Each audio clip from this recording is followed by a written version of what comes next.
Bom dia, queridos irmãos e irmãs, graça e paz. Estamos começando mais uma manhã de consagração, como é de costume nosso aqui na Igreja Metodista do Jardim Oceânico, e continuando a nossa exposição da Carta aos Romanos. Desta vez nós leremos no capítulo 5, a partir do versículo 12.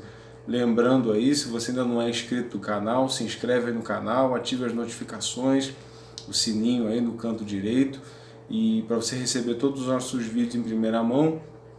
E se você chegou aqui agora, acompanhe a nossa playlist desde o capítulo 1, versículo 1, que nós estamos estudando essa carta maravilhosa que é a Carta aos Romanos.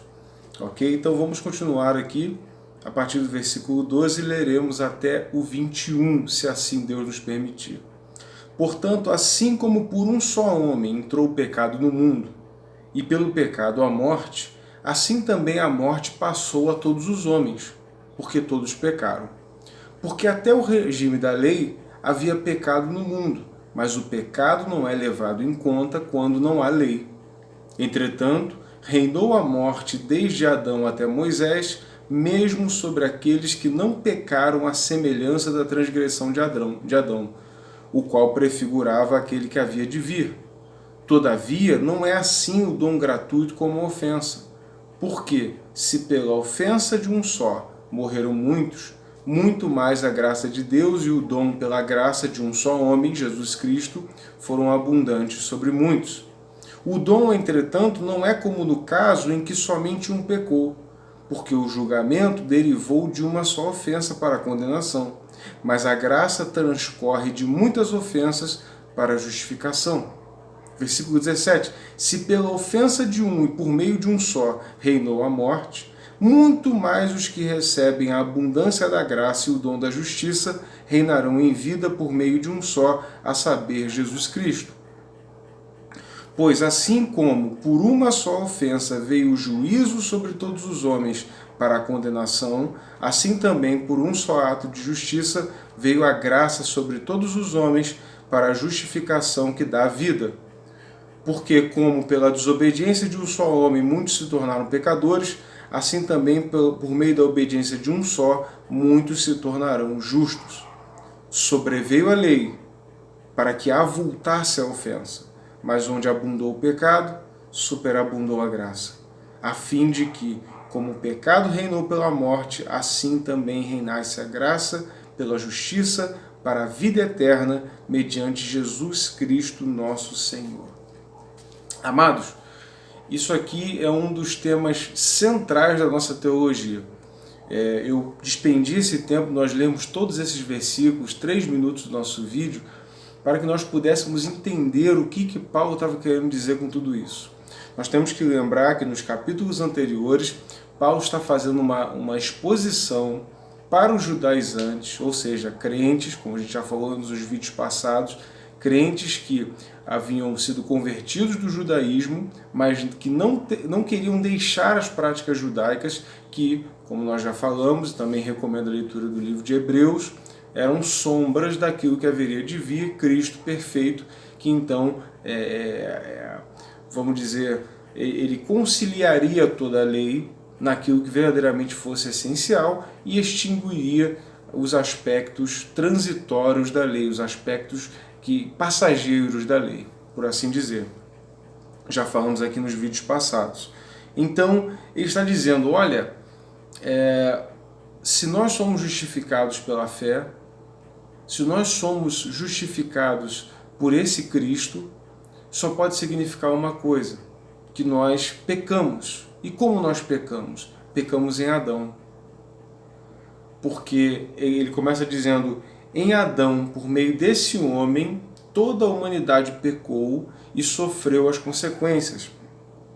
Aqui, no versículo 14, ele vai dizer assim, mesmo aos que não pecaram à semelhança de Adão, sofreram o castigo de Adão. Diga, veja, não cometeram o mesmo pecado, mas a semente do pecado do homem, da cobiça do homem, habita em todos nós. Amados, esse é um dos centros de qualquer teologia cristã que seja fundamentada na palavra de Deus. Todos nós pecamos à semelhança de Adão, porque ele foi o primeiro homem. Ele é como se fosse o pai de todos nós. E aquilo que Adão cobiçou, que é a árvore do conhecimento do bem e do mal, é algo que nós também, como seres humanos, cobiçamos. A nossa semente de pecado, de rebeldia, de corrupção, essa semente habita em nós. Por isso que o próprio Jesus Cristo diz que nós não somos bons, nós somos maus. Quando ele diz, se vós que sois maus sabeis dar boas dádivas aos vossos filhos, quanto mais o Pai Celestial dará aquilo que pedis em oração. Ou seja, nós não somos bons, nós somos maus. E só é possível que haja arrependimento verdadeiro em nossas vidas se nós reconhecermos que nós somos maus. Não tem possibilidade de nós conseguirmos um arrependimento genuíno se nós não temos uma conversão genuína, se nós não nos arrependermos. Se nós não tivermos no nosso coração a consciência do tanto que nós pecamos, nós jamais alcançaremos uma conversão genuína. E eu digo mais para os irmãos, existem muitos crentes no nosso meio, no meio da Igreja de Cristo como um todo, em geral, que acham que são merecedores de alguma coisa da parte de Deus. Eles se comportam como merecedores. Eles agem como se eles fossem dignos de alguma coisa, como se Deus tivesse que dar alguma atenção a eles.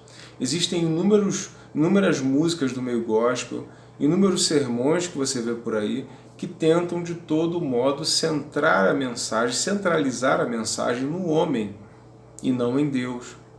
Quando na verdade a nossa fé cristã ela é baseada naquilo que Deus fez por nós.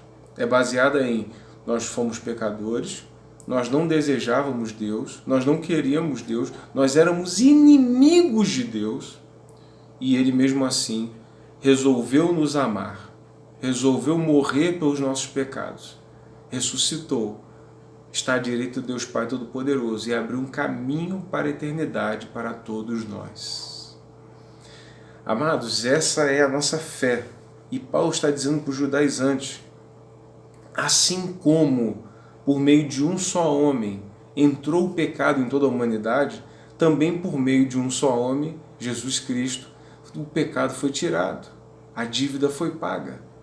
Por isso que ele costuma citar primeiro Adão e segundo Adão, ou primeiro Adão e último Adão. Porque em Jesus toda a maldição carregada pela consequência do pecado de Adão foi removida, foi retirada. E mais uma vez, Paulo está dizendo para os seus amigos, seus irmãos judaizantes, meus queridos, nós não merecemos a graça e o perdão e a salvação que nós temos em Cristo Jesus. Só Ele é capaz de nos dar a vida eterna e a salvação. Só Ele é capaz de pagar a nossa dívida para que nós estejamos para todo sempre junto com Ele na presença dEle.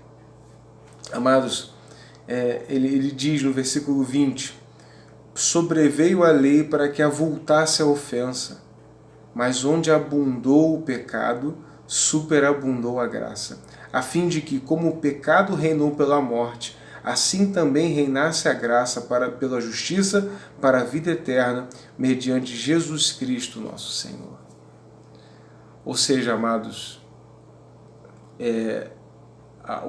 o centro da nossa fé é nós reconhecermos a nossa condição de pecadores. Alguns equivocadamente, nós já falamos isso também algumas semanas passadas, alguns equivocadamente acreditam que existem pessoas que não precisam se arrepender. Tem de dizer assim, você já é bom, você já é legal, só falta servir ao Senhor Jesus. Mas isso é uma grande mentira. Na verdade, o que falta para pecar a pessoa é tudo, porque se nós não reconhecemos Jesus como nosso Senhor e Salvador, se nós não nos arrependemos dos nossos pecados, da nossa condição humana, da corrupção humana, nós não temos como nos considerar cristãos de verdade. Por isso que tem um monte de cristãos aí autoproclamados aí fora, que não pertencem a congregação nenhuma, denominação nenhuma, não tem pastor, não tem liderança, não tem nada, e se dizem cristãos. Mas são cristãos possuídos de vaidade, cristãos possuídos de orgulho, cristãos que são autoconvencidos e que acreditam que servem a Deus por causa do seu conhecimento, por causa dos seus bons atos. Não passam de pessoas como o jovem rico, que chegou até Jesus dizendo que fazia tudo. Era melhor até que os discípulos que ele tinha. Mas quando Jesus o confrontou naquilo onde seu coração estava, ele rapidamente foi embora. Será que nós estamos prontos para abrir mão das vaidades do nosso coração para servirmos o Senhor Jesus Cristo? Essa é a reflexão que eu queria deixar aqui para os irmãos nessa semana. Queria te convidar à reflexão nessa manhã, você que está assistindo esse vídeo. Quais as vaidades? Qual é o nível de orgulho que nós precisamos abandonar para podermos melhor servir ao nosso Senhor Jesus? Aonde está aquele pecado de estimação, aquela prática, aquele sentimento dentro de você, dentro de mim, que nos impede de servir ao Senhor Jesus Cristo? Queria te convidar à oração nesse momento, queria te convidar para que você tenha um momento de reflexão na presença de Deus. Assim como pelo pecado de Adão, todos nós pecamos, naquele mesmo orgulho, naquele mesmo desejo de conhecermos o bem e o mal. Assim também, por meio de Jesus Cristo, toda ofensa, todo jugo de opressão é jogado por terra em nome de Jesus. E nós podemos ter acesso a essa livre graça. Podemos ter acesso a essa salvação, não por nossos méritos, mas pela graça de nosso Senhor Jesus Cristo. Que Ele possa te abençoar, que essa graça inunde teu coração, que esse perdão de Deus, que esse arrependimento possa transformar o teu ser, para que você possa estar cada vez mais próximo do Senhor Jesus. Que Deus te abençoe e que você tenha um ótimo dia na presença do nosso Deus.